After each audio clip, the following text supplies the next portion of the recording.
Masih dalam Kompas Aceh, Saudara Aliansi Buruh Aceh Rabu pagi menggelar aksi damai di depan Masjid Raya Baitur Rahman, Banda Aceh.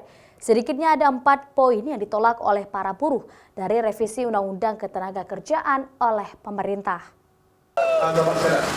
Para buruh dalam aksi damai yang dilaksanakan di sejumlah lokasi seperti di depan Masjid Raya Baitur Rahman, DPR Aceh, serta di halaman kantor Gubernur Aceh menolak sejumlah poin yang dinilai merugikan para buruh.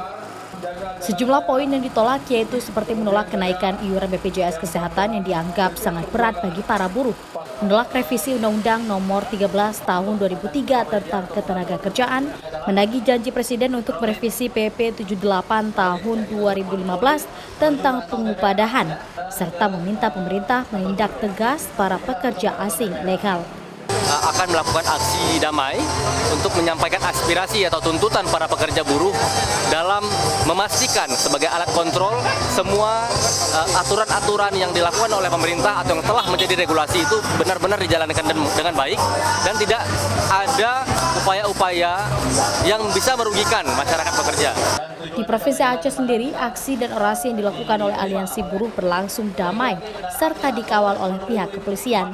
Selain berorasi, sejumlah spanduk juga dibawa oleh massa dengan sejumlah tulisan tuntutan. Syahril, Kompas TV, Banda Aceh.